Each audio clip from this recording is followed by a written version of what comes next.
Hello everybody, this is Gzilla 2010 again, coming at you once again with another in-person video. We're going to be taking a look at my updated DVD and Blu-ray collection. It's been quite a while since I've done a DVD and Blu-ray update video, so I figured I might as well take this time here on this snowy Sunday to record this video and kind of show you guys what we got going on today. Kind of just taking a quick pan around here in my little movie room or movie corner here of the house. So this area we kind of dedicated to making my little personal home theater in the house, which is really exciting for me. I love this setup. We have all the movies on display and a bunch of other fun stuff in here. So let's take a quick little tour. Start off kind of giving a brief overview of my collection by taking a look at the horror movies. Horror is such an interesting and fun genre. It's so varied. There's so much fun, crazy stuff going on in it, and I think it makes for the most interesting and collectible content out there. If you've seen my previous collection series of videos, you'll know that I organize movies in kind of an odd way, but just to re-explain it if you haven't seen those previous videos, I tend to sort my movies by genre, first and foremost, which, you know, I keep all horror together and other sections separated, but I also sort by chronologically year that the film came out in, as well as release date. For example, take a look at this Hellraiser setup I have here on the horror shelf. I've got Hellraiser, which came out, I believe, in 1987, and then I've got all of the subsequent sequels and other Hellraiser-related films next to each other. And then moving on to the next year, I've got Puppet Master and the Puppet Master-related films, Shocker and Intruder and Pet Sematary, which came out in 1989, moving into the other Pet Sematary films that I own, and 1990 with Misery. So hopefully that gives you kind of an example of how I set up things.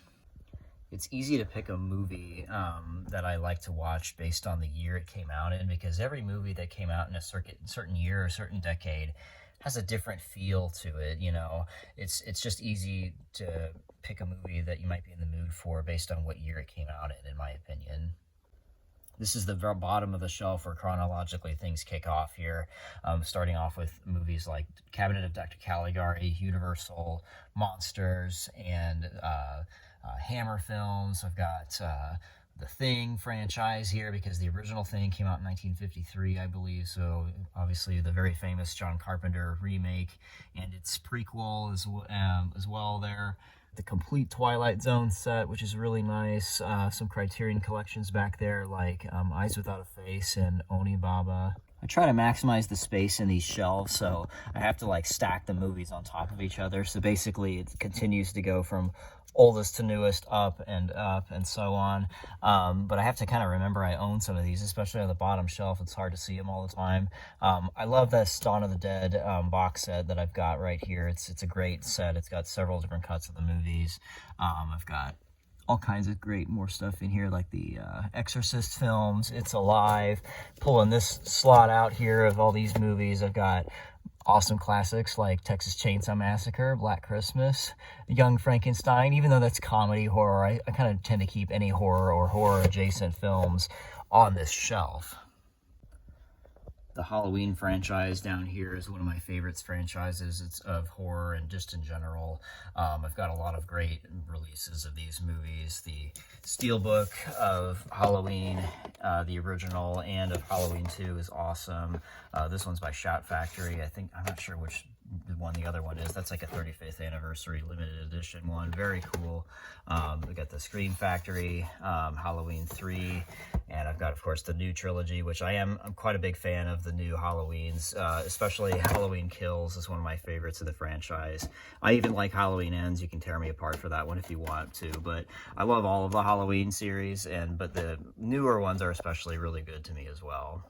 I always like to keep the crazy, the wacky, and the weird in my collection as well. I've got, starting here especially, I start to get all kinds of weird, crazy, obscure movies like Night of the Demon. I've talked about this one or mentioned it a few times before. That movie is so funny and so crazy because it's so absurd that you just can't, you have to laugh at it. You know, just all kinds of interesting, fun stuff. Evil Dead franchise is one of my favorites. I got the unrated version of the remake Evil Dead, complete series of Ash vs. Evil Dead and Evil Dead Rise. There's Evil Dead 1 up there. Galaxy of Terror is a really crazy movie.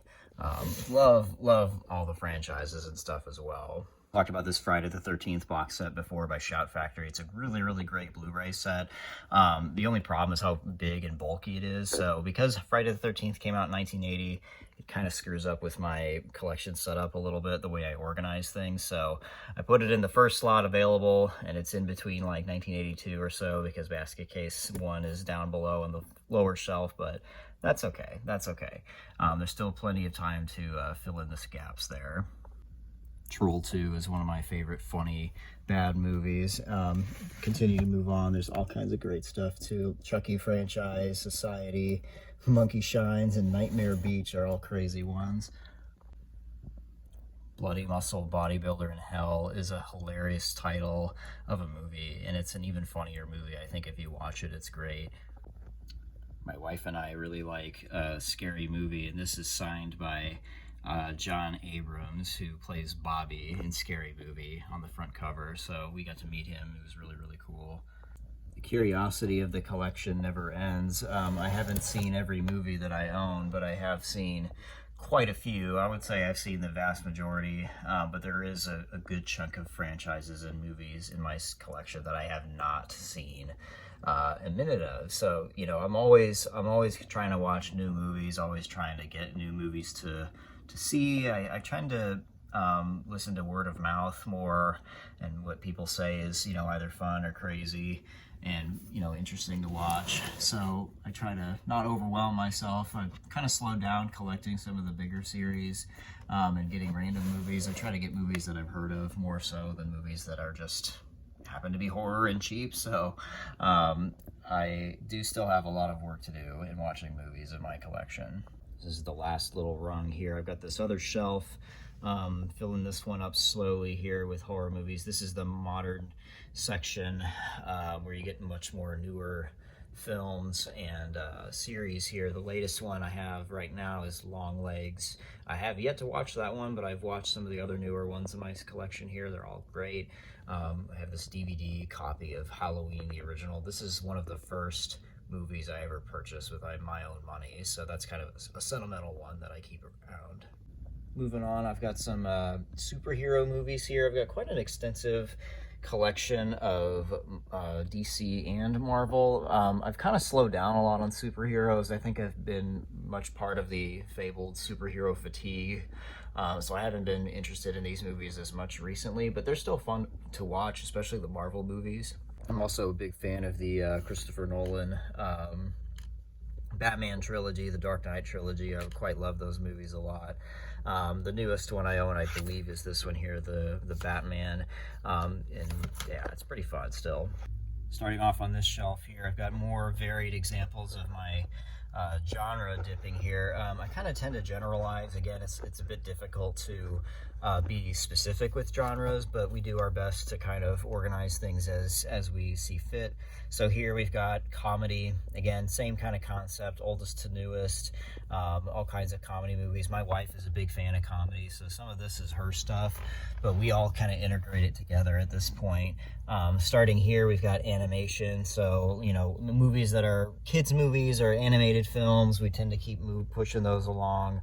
And then I kind of have a weird, like, personal genre, call it like kids horror or kids, you know, Halloween animation. So starting with Scooby-Doo and all the Scooby-Doo stuff that I own, movies like Hocus Pocus, Beetlejuice, Addams Family, Monster House, all that kind of fun stuff I've got up here. And then starting here, we've got drama, kind of a smaller section of the collection. Again, some of this is mine and some of this is my wife's, but we've kind of all melded together at this point. So genre here. Into the other largest section of the collection, I've got science fiction, which encompasses many big franchises, as you know, many people know.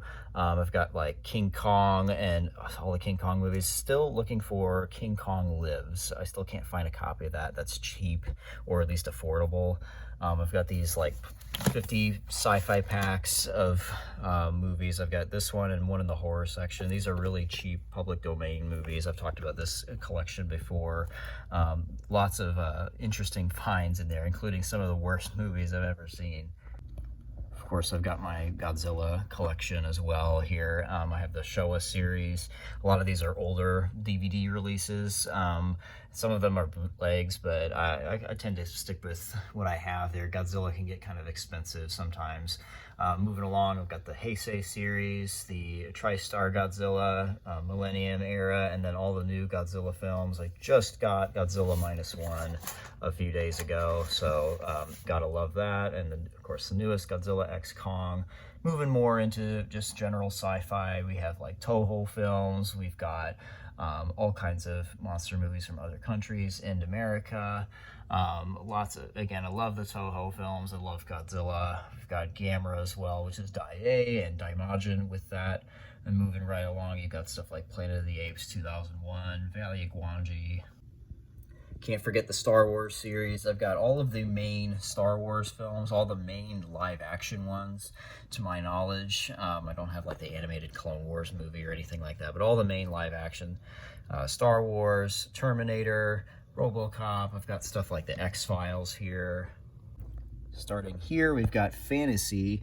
I've got some Conan movies. Of course, I've got Lord of the Rings films. I still need to get the extended cuts of the other two movies. This was one that I just happened to find. I've got to get the extended version still. And the Hobbit films, Harry Potter, Pirates of the Caribbean. And then moving along, I've got a sort of action genre, just general action. Try not to lump together science fiction with it too much, but there's still plenty of fantasy involved, like with Mortal Kombat films. Lots of crazy stuff there. Can't forget Jurassic Park. Jurassic Park's one of my favorite movies of all time. And then movies like Cloverfield, Dragon Wars.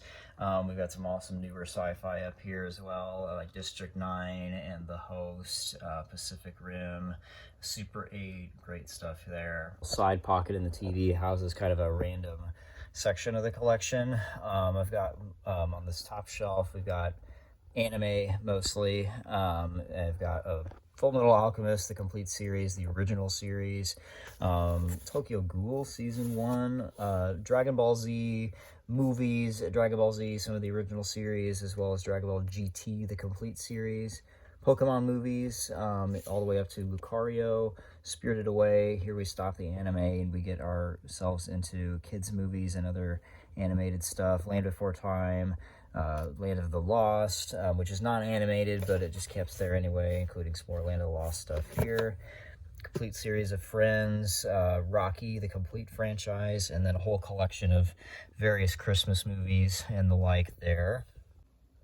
Do have quite a bit of VHS tapes, believe it or not. I do have some enjoyment of collecting VHS as well as DVD, mostly for the novelty of it, though. I don't really tend to watch too much VHS tapes. They're just fun to collect because they're cheap and because they have a certain novelty to them and a retro feel that is very enjoyable. Each of these drawers here has a whole house full of tapes as well. This was kind of a fun little find at a thrift store. I got it just kind of browsing for tapes, but I just so happened to get it, and it's been a lot of fun, especially with this wood paneling design. It's too fun. Got a quick little horror section here, including some older horror movies and some newer ones, believe it or not. I got that limited edition Terrifier 2 VHS set.